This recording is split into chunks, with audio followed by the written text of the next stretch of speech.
Advisory services offered through VestGen Advisors, LLC, an SEC-registered investment advisor. Securities offered through Private Client Services, LLC, member FINRA and SIPC. Private Client Services and VestGen Advisors, LLC are unaffiliated entities. Any information discussed does not constitute investment advice. VestGen Advisors and Private Client Services do not offer tax or legal advice. People of Chicago, welcome to In the Know Radio with Craig Bolanos, co-founder and wealth advisor at VestGen Wealth Partners. You want help from someone you can trust, someone who knows what it takes to get retired and stay retired. Today, Craig's going to teach you what you need to know. So get ready to learn something that could change your life. Get connected to the show by calling 833-964-PLAN or go to getretiredstayretired.com. And now, here's Craig Bolanos. Hey, good morning and a very happy Sunday to you. We stand to deliver the sincere and actionable ideas that you need each and every week so you too can get retired and stay retired. We want you to connect with us online at getretiredstayretired.com. That's getretiredstayretired.com. You know, everyone spends all of their time thinking and planning about amassing a certain amount in their nest egg. But the reality is, it's really about your spending, not just the size of your nest egg that matters. So Dave, talk a little bit about, as a financial practitioner, I've broken it down into 4 areas where people consistently underestimate the amount of money that they're going to need. And I think the first one, Dave, is because people are relying on estimates instead of actual spending. So Dave, how do you help people figure out what they're going to need in retirement to get away from these estimates and move into actual spending?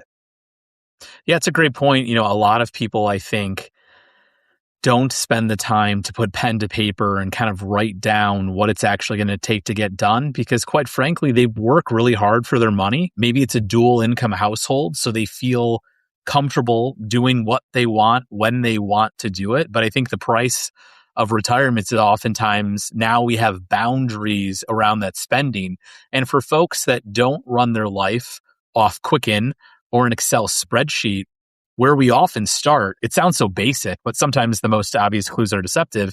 What are we actually taking home today after you max out your 401k, after deductions for various elective benefits that you've taken from your employer? What are we bringing home today? And let's match that up to your initial estimate of what you think you need.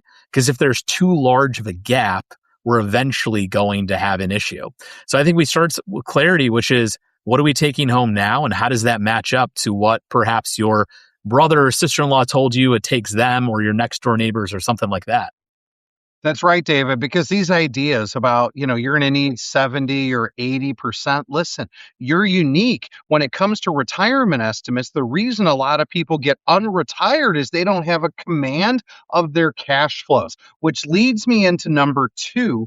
It's people overlooking one-time irregular expenses. And David, something I am so proud of that we do, and we do it darn well at VestGen Wealth Partners, is people plan for this monthly income, but they don't plan for replacing a car. Say you're a 2-car family, you're replacing 1 car every 5 years, meaning you're holding on to it for 10. David, what are some of the other items that are irregular, that are one time, that clients or other people you see aren't planning for, that we need to make sure are addressed? I'll give you one that came up yesterday. Doing regular maintenance on the air conditioner, and we need a new one. And the new one was 2x what they initially thought, because it's been a while since that family replaced the air conditioner. So I think, it's just what I call the life expenses. It's the appliances eventually go out.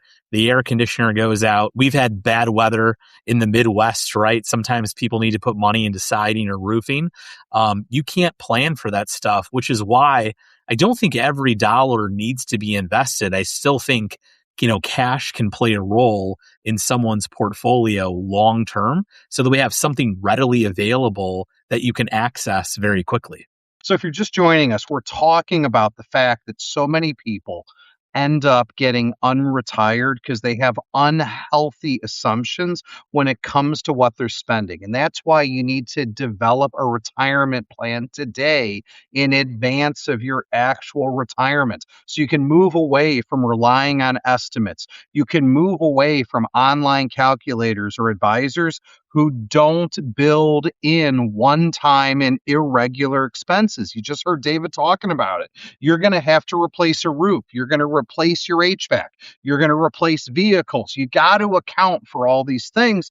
Dave, I think the other thing is retirement planning should be scored in more of a dynamic way. That's why we're such a big believer in static and what I call phased spending. David, how do we help clients at VestGen Wealth Partners develop a plan of phase spending so they can actually start pursuing everything that they had put on pause while they were raising kids, working, and sacrificing? Because people shouldn't necessarily die with the most money they've ever had at exactly the point in time they don't need it. People should die with experiences. I think that's a major change in the industry. I think perhaps 10 or 15 years ago, families would have a specific number. Like, I want to leave this earth with X amount of dollars to pass it on to my children or to my grandchildren. I think we've seen a little bit of a change over the last several years where people are starting to recognize that if they're well capitalized, they were participating in markets.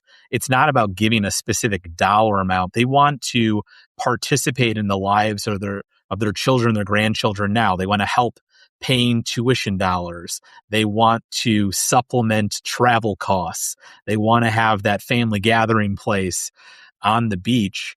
And a lot of times we'll build that into plans. So it could be, hey, the first 15 years of retirement, we're going to have a higher consumption rate because we have some things that we want to do. Say from 65 to 80, we know we're going to spend more money. We have bigger vacations. We have more people on the quote family payroll. And if you don't plan that in, you're going to get behind. But I think people are starting to recognize you got to go while you can physically do it. There's a difference between sitting on a bus in a tour and being able to get out, walk around, and have that full experience. I think people are just changing the way they approach it now. 833-964-PLAN, 833-964-PLAN. I invite you to start doing better retirement simulations where you don't assume all costs are static, where you don't assume levelized spending, where you actually get in touch with your real needs, aka a budget, so that you too can make sure you invest appropriately because we want you to thrive, not just survive in retirement. And David, that leads to something else in the planning process, in the planning discipline.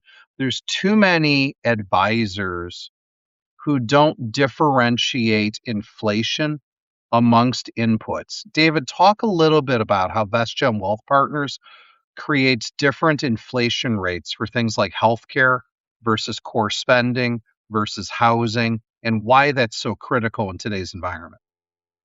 Well, when we're running retirement simulations, we're running these simulations to go over several decades of permanent unemployment, right? We might be retired for 30 years. And so there's a big difference between running a retirement simulation at a 2% inflation rate versus a 5 or a 6% inflation rate.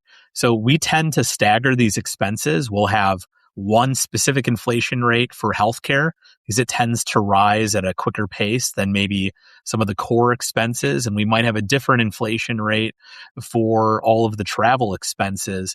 But I think that's retirement planning today. We've talked numerous times on the show that retirement planning is just not plan A, it's plan B and C. And oftentimes the changes we're making are to forecasting potentially higher inflation rates in the future. Are we still good if we're trending above the long-term average? The averages are a great place to start, but as we've all experienced over the last 5 to 7 years, I don't think anybody would say going to the grocery store or paying your utility bills feels average. Everything feels much more expensive, and we need to plan for that. Absolutely.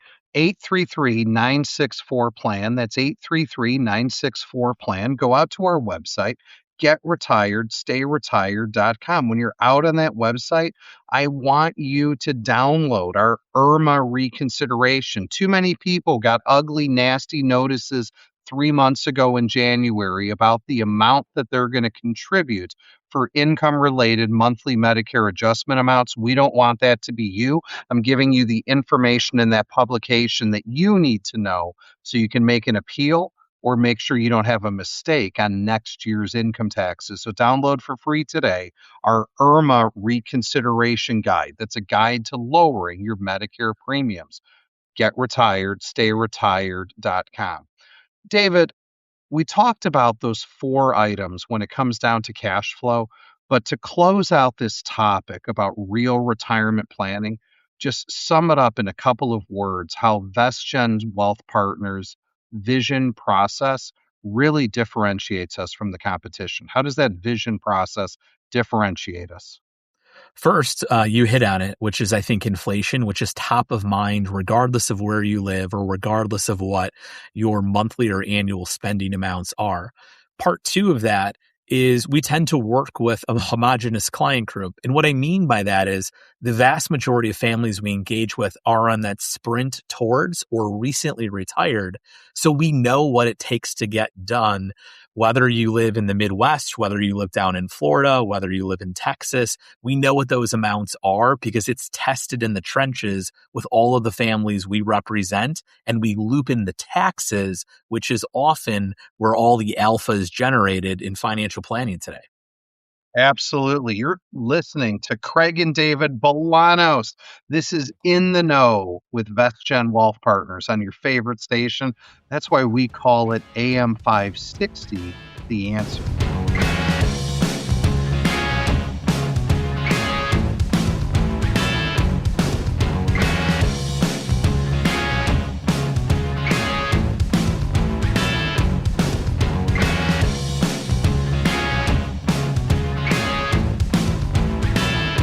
You want more In the Know Radio? You want more In the Know Radio? You can't handle more In the Know Radio. Okay, yeah, you can. And it's on AM 560, The Answer. Welcome back. Here's more with Craig. Is about your return after taxes. Because the easiest way to increase your cash flow is not to save more, not to spend less. It's to pay less in income taxes. David, talk about how VestGen Wealth Partners is using our vision process to go ahead and create tax-optimized corridors of withdrawal to get defined outcomes on behalf of the families we serve. Yeah, well, I think this vision process is about creating clarity. What is this going to look like in real life? So what's your gross Social Security listed on your statement, less your federal income taxes, perhaps depending on what state you live in, less state income taxes, and less your Medicare Part B premium that's going to come out. Like, what's that net number? Because that's different than what's on the statement. Then how are we going to play in your IRA distributions? Keeping in mind that we might want to keep you in a very specific marginal tax rate. And then many families have accumulated savings in non-IRA accounts, non-401ks, joint accounts, trust accounts. How are those investments allocated versus the IRAs? Because asset placement is a huge part about retirement success.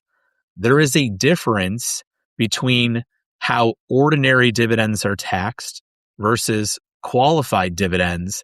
And if I'm boring you to death on those nuances, that's what financial planning is. It's about winning at the margins. So a big part of the way we're structuring income for clients at VestGen is educating people on how these investments flow through their 1040 and then presenting them with the options. I mean, one of the things we talk about, Craig, here is where you're going to place these investments because we want to pay as little taxes as possible. But one of the things I think is really unique is since we do a lot of work in the private markets world, there's a concept called return of capital.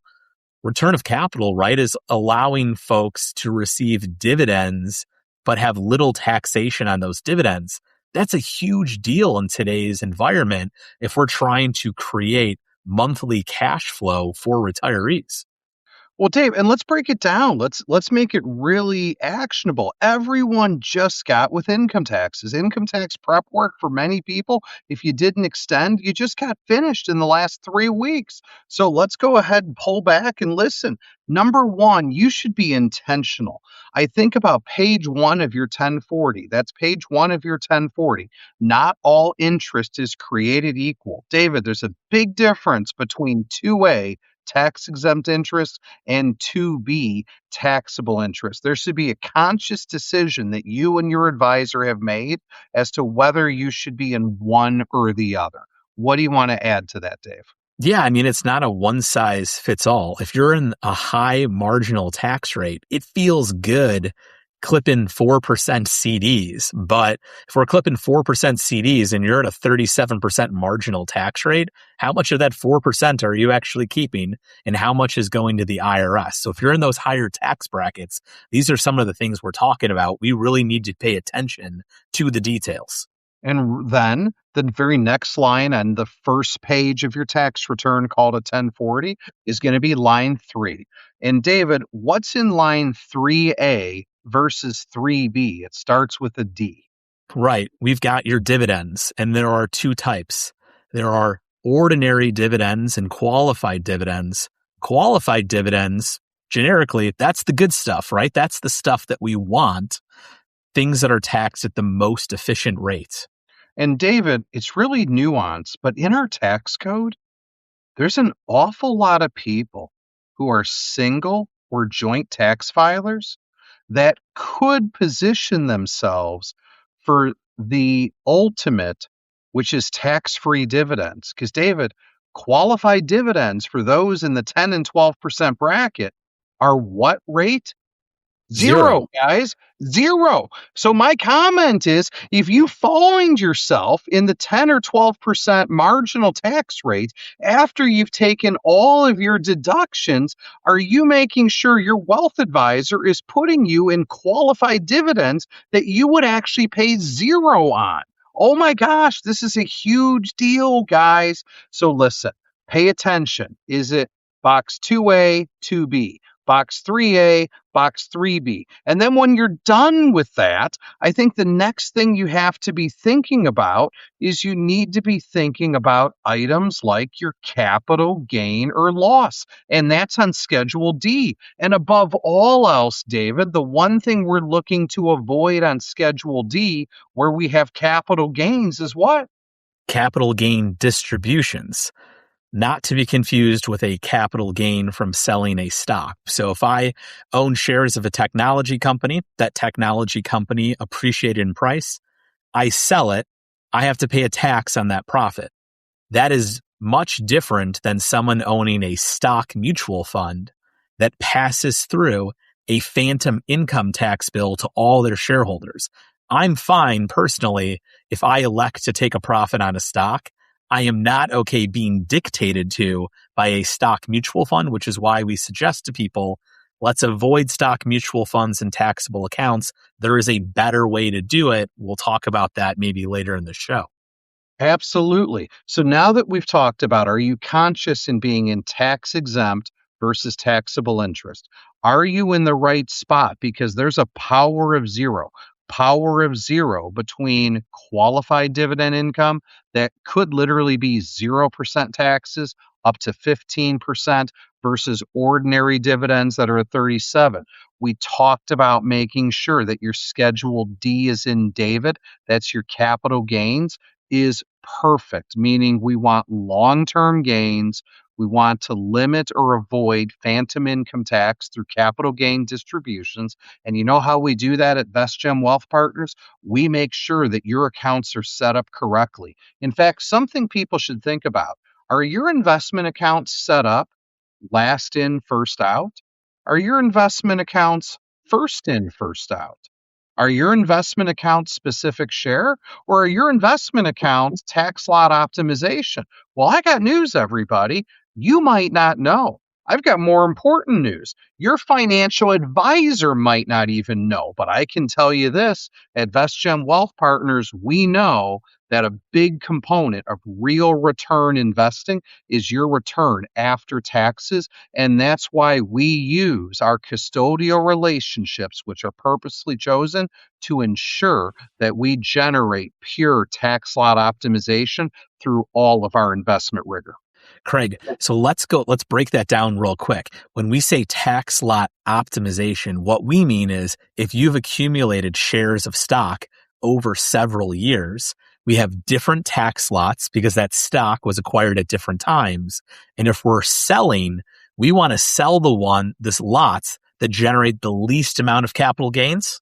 That's exactly right. What I talk about with everybody is, and this kind of nerds out a bit, but Dave, we want to make sure we use short-term losses first, long-term losses second, then we use no gain loss lots, then we move into long-term gains. Short-term gains are always last. And the bottom line is, without getting too far into it, people have ETFs. People might own mutual funds. People have stocks. People have lots of dividends that are being reinvested or recapitalized over time. And I want you to know that there's a big difference between the quality of the advice that you're getting, because I'm talking about this on the radio because we do it. You might not appreciate it, but your tax return will appreciate it. And if your tax return goes through the process of reconciling all of your investment and all of your withdrawal activity, and it's done through tax lot optimization, just know this: your financial security at retirement gets enhanced every single year. If you want to learn more, you can. Hell, I would argue you should. Give us a call, 833-964-PLAN. That's 833-964-PLAN. Go out to our website at getretiredstayretired.com. When you're on that website, download today our free publication on IRMA, because too many people are paying more for Medicare than they need. I want to give you a free guide so that you too can start to lower your premiums under different circumstances. Number two, it's always been about taxes. That's where the leverage is. Download our 2026 tax planning guide for free from getretiredstayretired.com and take advantage of these things that we mentioned. Know your numbers, taxable interest or tax exempt. Understand your dividend diversification. QDI, qualified dividend income, or ordinary dividend income. Understand your Schedule D. Avoid phantom income tax through capital gain distributions. And most importantly, do TLO, tax lot optimization. Later in a segment, we're going to talk about something David mentioned earlier. How do you use private markets to increase and enhance tax efficient yields? But before we get there, we got to talk in our next block, the C block, about the other component of real return investing, because you got to fight currency and you got to fight inflation. De-dollarization is real. Higher prices are real. It's a secular trend. We're going to share a case with you how to beat it. You're listening to Craig and David Bolanos. This is In the Know with VestGen Wealth Partners on AM 560, The Answer.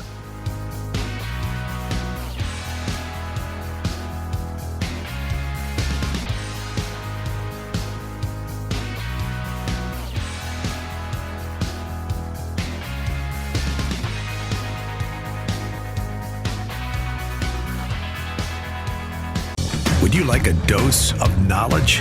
Good, because Craig is back and about to fill your retirement prescription. Back to In the Know Radio on AM 560. The Answer.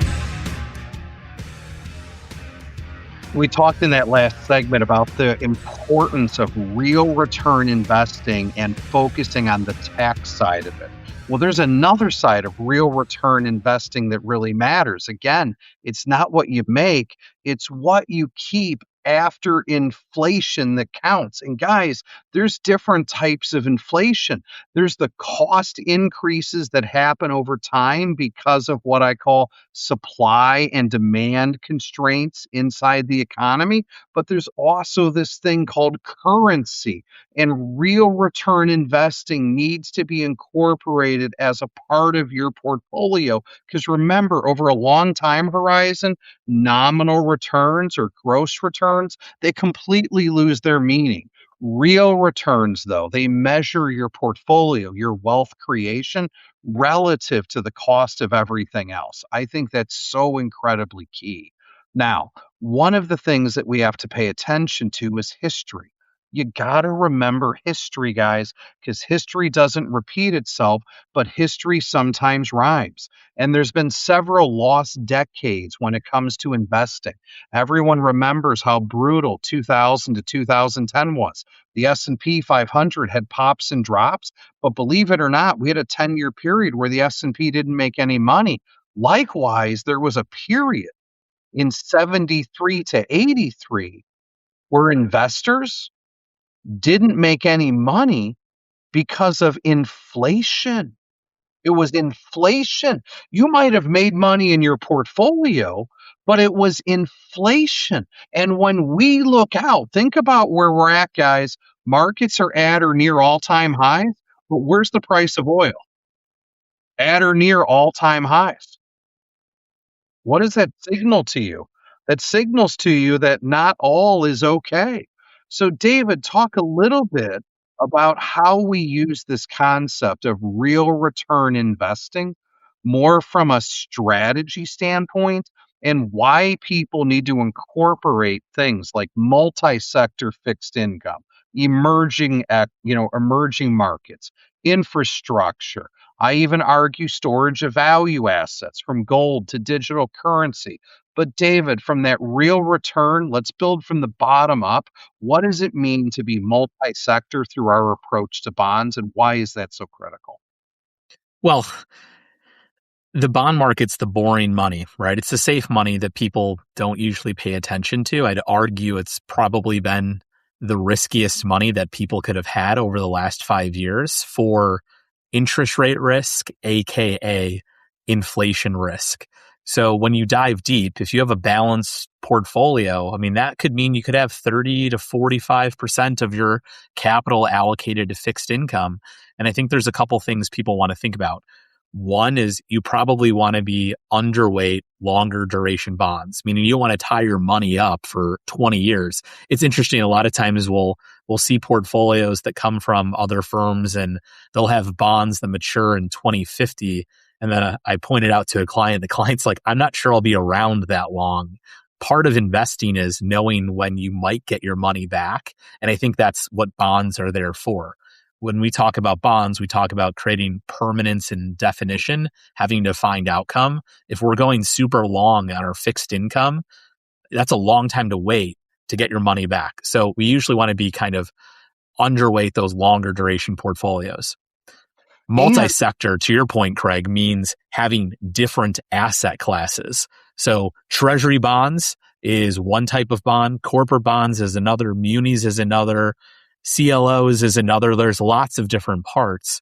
I think in today's environment, you don't want to stretch too much, but I think you have to know when to stretch. And what I mean by that is when there are market dislocations, when stocks go down, you tend to see what we call the spreads widen.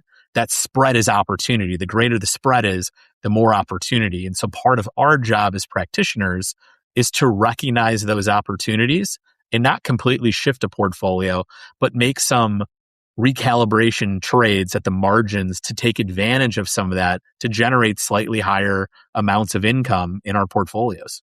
And here's the big idea, guys. The reason I talk about real return investing, which starts at the bottom, bonds are for ballast, is being unconstrained is an advantage. You want to have as many tools as you can in the toolkit.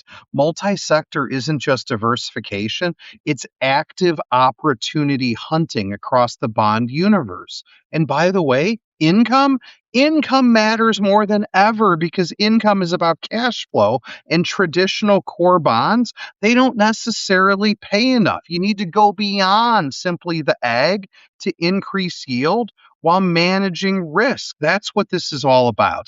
And the reason a lot of people don't talk about bonds, don't talk about it, is they don't have sufficient bond desk. They don't have sufficient expertise. But we know that if you want to get retired and stay retired, bonds are going to be a part of your portfolio, and you need to work with advisors that can be more opportunistic. And that's why I talk about multi-sector bond investing, because you have more levers to pull. And in this market, remember, flexibility leads to alpha. Flexibility leads to alpha. That's outperformance. David, when we talk about these real return models, there's reasons for people to embrace infrastructure. And what are those today? Well, for me, I think infrastructure is a play on the other big thematics that are probably prevalent in people's equity portfolios. So, for example, since last year, there's been a massive increase in spending in defense, not just here in the US, but even over the last 2 years in Europe, defense spending's increased 20%. So that's industrial companies that are doing that. Also, AI is a big thematic in equity portfolios. But if you believe in AI, you have to believe in the data centers, the fiber optics, the towers, and the energy infrastructure. And I think it's safe to say that on a global basis, we don't have enough of that right now. So it's not a play on one form of energy. I think that is a play on all different types of energy, understanding that energy demand for the last 20 years has been pretty stagnant. But moving forward, it's set to climb pretty dramatically. And if we want to be a part of that, we just have to think about different ways to play this market. And David, we've talked about real return investing, but let's link that to what we discussed earlier in our show, which is the income taxes. How do we structure investments in things like real estate so that nominal yields of 5 can really turn into tax equivalent yields of 7.1 to 7.6%? Where does that come from? Yeah, well, depending on where you own these hard assets, this real estate, this infrastructure, a lot of these offerings provide dividends that come in the form of return of capital, ROC. And I think the best way to think about that is if you've ever owned a rental property, you were perhaps depreciating that property and taking the tax benefits as you were renting that property. So it's a very similar scenario with real estate investments where that return of capital is coming through to you, the shareholder, as depreciation. And so that stated dividend, if you account for the fact that it's coming through, perhaps tax-free or almost tax-free, the net result of that is extremely popular. For those in our highest tax brackets, that can mean another 2 to 3% of what I call an after-tax dividend. And that can make all the difference in the world when we're talking about these higher levels of inflation. And someone might be thinking out there, well, geez, like, what's the catch? Like, how can they give you a tax-free dividend? Look, it affects your cost basis, but I think wealthy investors understand that if they're going to have small allocations to this, they get the tax benefits today for themselves. They pass these assets on to their children. There's a step up in basis, and now we're deferring the tax even to another generation. The leverage comes from the tax planning. I want you to learn more. You absolutely can. Connect with us online. GetRetiredStayRetired.com. That's GetRetiredStayRetired.com. You're listening to Craig and David Bolanos. This is In the Know with VestGen Wealth Partners on AM 560, The Answer.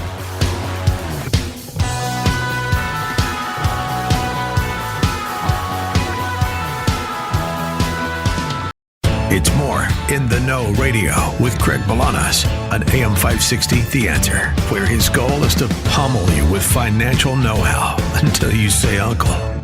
So we've been spending some of our time this morning talking and re-embracing the concept of real return investing. Because remember, nominal returns, they lose their meaning. Real returns truly measure your wealth relative to the cost of everyday life. And leverage gets created through the tax planning side. We talked about 2A, 2B, 3A, 3B, Schedule D, all these components that you can use. If you miss those segments, go online at getretiredstayretired.com.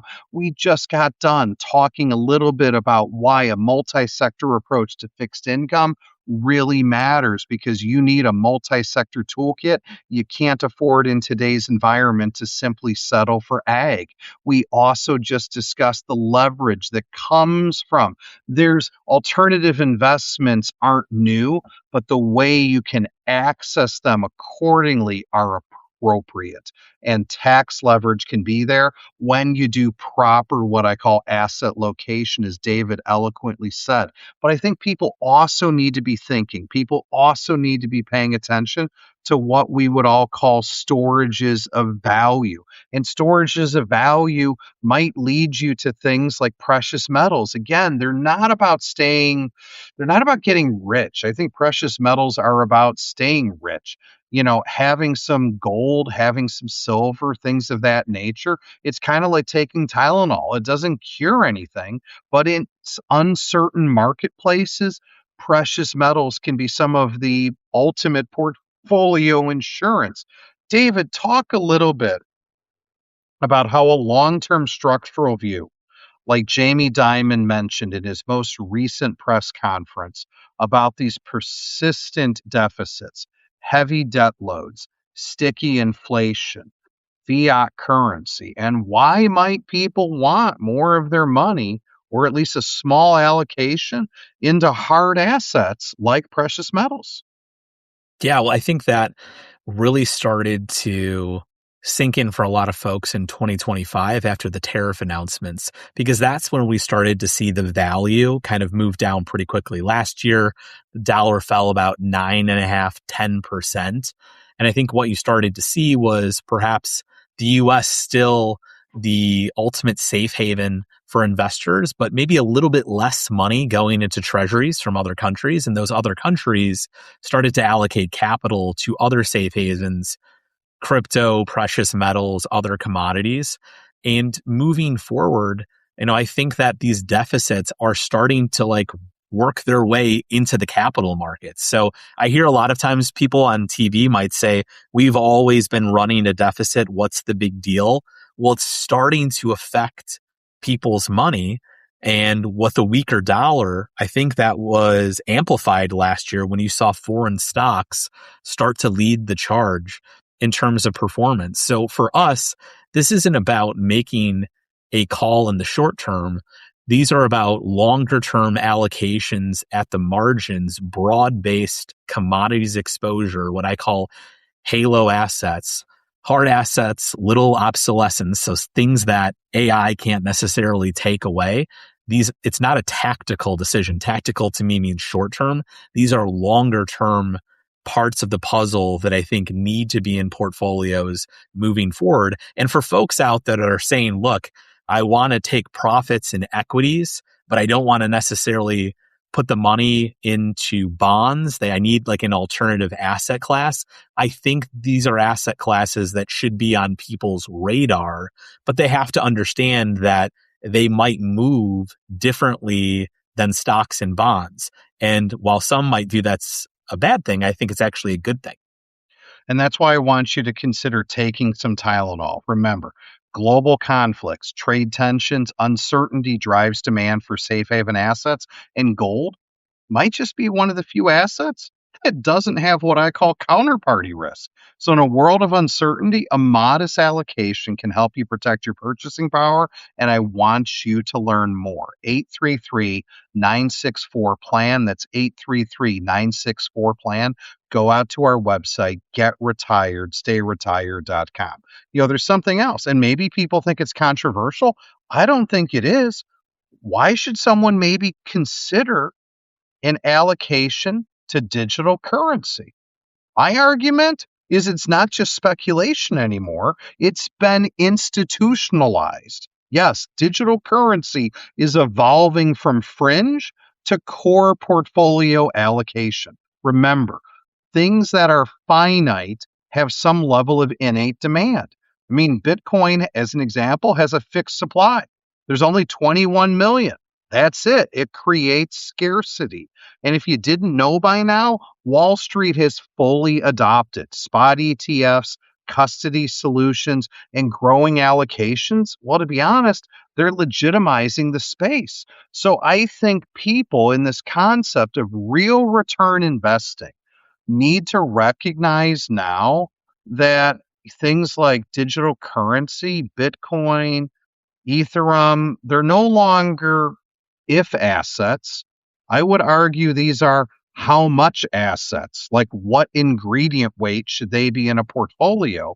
Because I think in modern portfolios moving forward over the next 7 to 9 years, it's really going to be intelligent discussions of how to size it appropriately. And David, talk about why VestGen Wealth Partners is able to move into these spaces of precious metals, move into these spaces of digital currency where other firms can't, they're prohibited.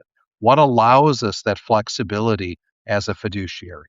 Yeah, I mean, being a completely independent RAA that is not owned by a bank, we have full discretion as to where capital gets allocated. So assuming it's cost efficient, tax efficient, it can be in portfolios. And I think that's the key is having more options doesn't mean something's better, but being able to move quickly is extremely important. And to your point, Craig, like sometimes when you talk about some of these markets, for some folks, I think people might be like, oh my gosh, like that seems like something I don't understand, or like, is there any money? We're talking in some of these ETFs that are tracking Bitcoin as an example, $61 billion. That's just in one of them. So these are not small asset classes. And you have major custodians backing that. And by backing it, what I mean is they may have created their own cryptocurrency ETFs, but they are putting those ETFs into model portfolios. So there's probably a whole bunch of investors out there that might have exposure to some of that asset that quite frankly don't even know it's part of their portfolios because they've given the keys to some of these big custodians, and whether or not the client wanted it, it's in their portfolio. Amen. So if you want to learn more, you can and you should. Connect with us online at getretiredstayretired.com. That's getretiredstayretired.com. I want you to embrace and learn about how VestGen Wealth Partners real return models are designed to produce that positive real return.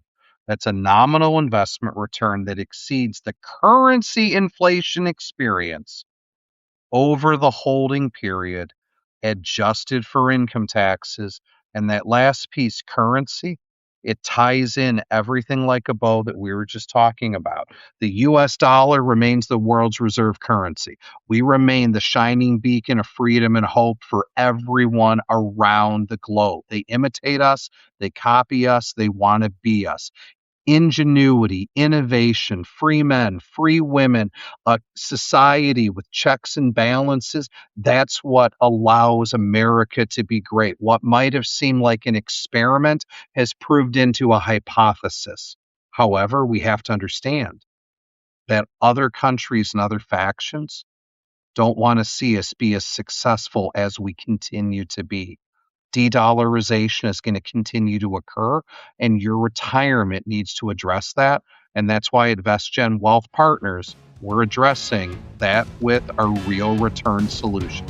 833-964-PLAN. That's 833-964-PLAN. Get out to that website, getretiredstayretired.com. That's getretiredstayretired.com. You're listening to Craig and David Bolanos, VestGen Wealth Partners on AM 560. The Answer.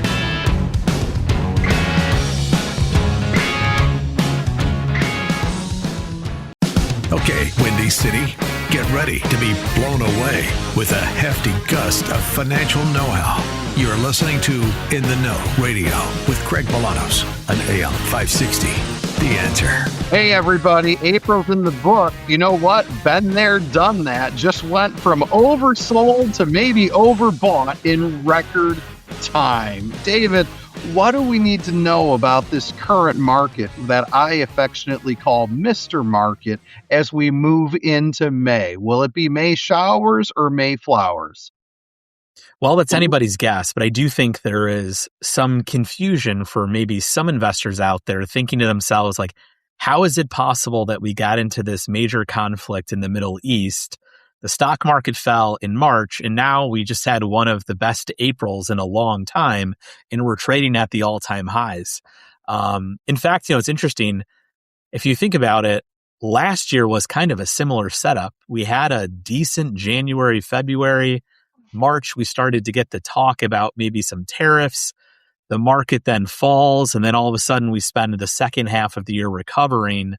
We end up having a really good market. This could be the same thing, right? Where we have a tough March and then kind of spend the rest of the year working our way back up to all-time highs. But I think the most important thing is we have to make that distinction between the way people feel and what's actually happening beneath the surface.